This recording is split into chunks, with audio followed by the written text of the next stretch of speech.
2017-তে রয়েছে 167 স্টুডেন্ট এই স্কুলে। 2018-তে সেটা কমে হয়েছে 154, 2019-এ কমে হয়েছে 141। নমস্কার সবাইকে, ত্রিপুরা পাবলিক অপিনিয়নে আপনাদের স্বাগত। আমি সোমেন রয়েছি আপনাদের সঙ্গে। আমরা প্রথমেই জানিয়ে দিই যে গত কয়েকদিন ধরে শিক্ষা ব্যবস্থা নিয়ে আমরা কথা বলছি এবং আপনারাও প্রচুর পরিমাণ রিয়েকশন এবং মতামত আমাদেরকে জানাচ্ছেন এবং আপনারা আমাদেরকে ওপেন চ্যালেঞ্জ জানিয়েছেন। শিক্ষক স্বল্পতা এবং রাজ্য সরকারের গাফিলতি, উদাসীনতা মূল কারণ হচ্ছে স্কুলগুলি নষ্ট হচ্ছে, ছাত্র সংখ্যা কমছে, স্কুল বন্ধ হচ্ছে। যে আলোচনাটা ছিল আমাদের যে স্কুলগুলি যে বন্ধ হবে, কেন বন্ধ হবে, কি কারণে বন্ধ হবে, এবং এটা কি শুধু এই 2018 নির্বাচনের পরে সরকার আসার পর এটা যে একটা ট্রেন্ড শুরু হয়েছে না, এটা আগে থেকে ট্রেন্ডটা ছিল, সেটা আমরা বলার চেষ্টা করছি। এবং সেই ধারাটা এখন কি অবস্থায় রয়েছে সেটা নিয়ে আমরা কথা বলছি, কারণ আমরা এখন রয়েছি কুরিয়ামোড়া নং 2 সিনিয়র বেসিক স্কুলে আমরা রয়েছি। আমাদের সঙ্গে রয়েছেন স্কুল ম্যানেজমেন্ট কমিটির চেয়ারম্যান। আপনাকে স্বাগত আমাদের ত্রিপুরা পাবলিক অপিনিয়ন। আপনাকেও স্বাগত। আচ্ছা, একটা বিষয়, আপনি একজন আমরা বর্তমান প্রজন্মের, আপনি অনেকটা বিষয় আপনি বুঝতে পারছেন যে বর্তমান সময়ে স্কুল সরকার বন্ধ করবে এই ধরনের একটা আলোচনা উঠছে, পত্রপত্রিকা উঠছে। আমরা বলছি যে রাজ্য সরকারের যে শিক্ষা দপ্তর থেকে এই নিয়ে কোনো প্রতিক্রিয়া পাচ্ছে না, কেউ বুঝতে পারছে না আসলে কি হচ্ছে ঘটনাটা বা কি হবে আগামী দিনে। তো স্কুল বন্ধের যে পরিপ্রেক্ষিতে আমরা দেখছি, আপনি দেখছেন হয়তো পত্রপত্রিকাতে, তো এই স্কুলটার অবস্থা কি রয়েছে, স্কুলের স্টুডেন্ট সংখ্যাটা কত রয়েছে, শিক্ষক সংখ্যা কত রয়েছে, একটু আমাদের সামনে তুলে ধরার চেষ্টা করেন।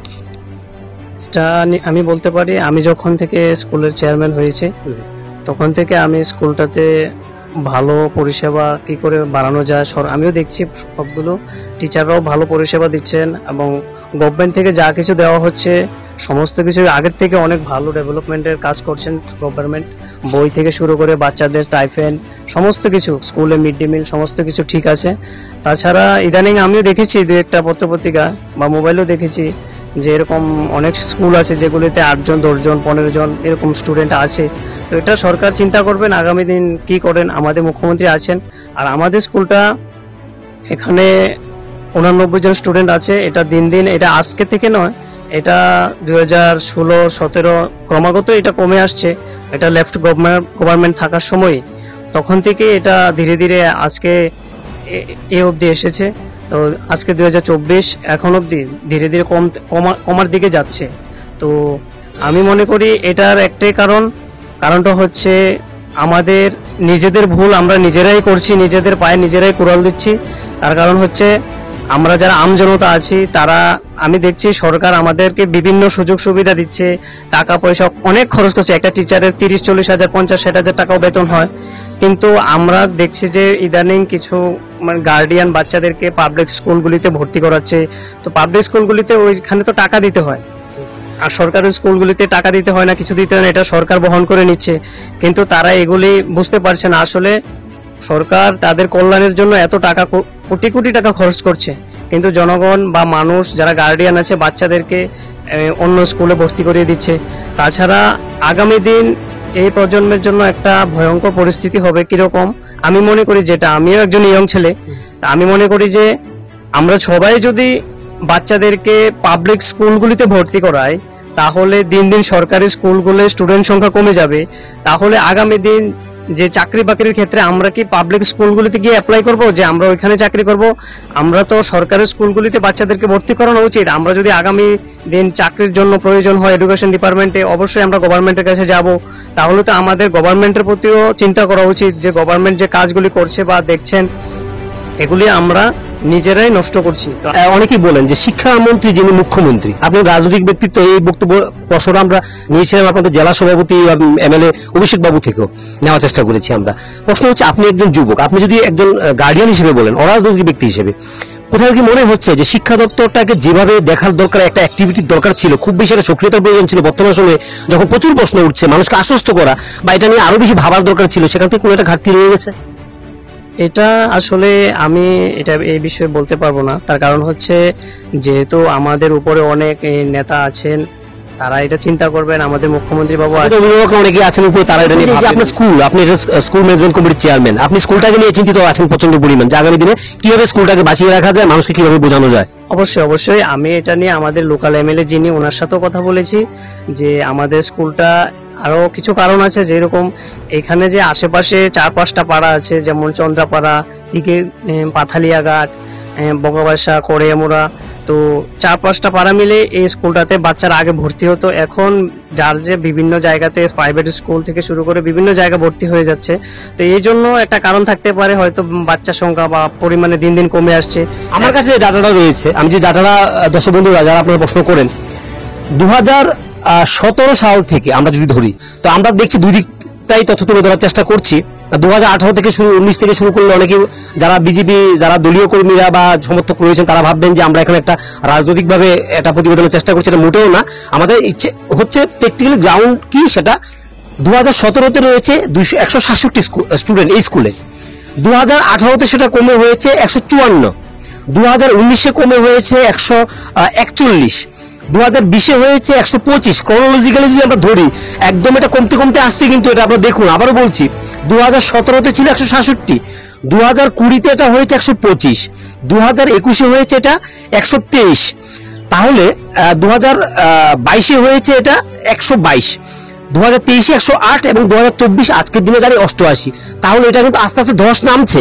এবং আমাদের সঙ্গে যিনি ছিলেন তিনি স্পষ্ট বলছেন যে সরকারি স্কুলের মধ্যে এত সুযোগ সুবিধা, একটা স্কুলের মধ্যে 30-40 লক্ষ টাকা করে খরচ হচ্ছে, তাহলে যারা অভিভাবক রয়েছেন তারা বেসরকারি স্কুলে স্টুডেন্টদের ভর্তি করাচ্ছেন আর স্বপ্ন দেখছেন সরকারি স্কুলে চাকরির কথা, যেটা আমরা বারবার তুলে ধরার চেষ্টা করছি। আগামী দিনে যে বিপর্যয় আসতে চলছে সেটা ইঙ্গিত আমরা বারবার দিচ্ছি, সেটাই তুলে ধরার চেষ্টা করছি। অনেকের কাছে এটা গুরুত্বহীন মনে হতে পারে, অনেকের কাছে মনে হতে পারে এটা রাজনৈতিক বিষয়, সরকার চেষ্টা করছে না, কিন্তু কোনোভাবেই কিন্তু আমরা আমাদের দায় কিন্তু এড়াতে পারি না।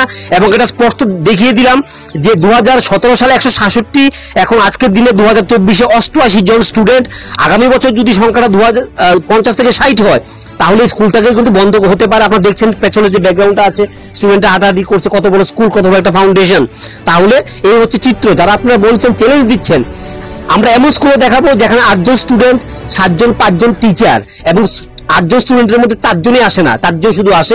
এই প্রতিবেদন আমরা এক এক করে কিন্তু আমরা দেখাবো। আমাদের চ্যালেঞ্জ হচ্ছে অন্যান্য সংবাদের চাইতে এডুকেশন নিয়ে। সরকার যখন স্কুল বন্ধ করবে তখন একথা বললে কিন্তু চলবে না যে কেন বন্ধ হচ্ছে। সেক্ষেত্রে আমাদের কিন্তু ভাবতে হবে, জনমত প্রয়োজন, সরকারকেও কিন্তু এবং আরো বেশি করে সচেতনভাবে দেখা দরকার, এবং স্টুডেন্টদেরকে আরো বেশি সুযোগ সুবিধা দিতে হবে বলে আমরা মনে করছি।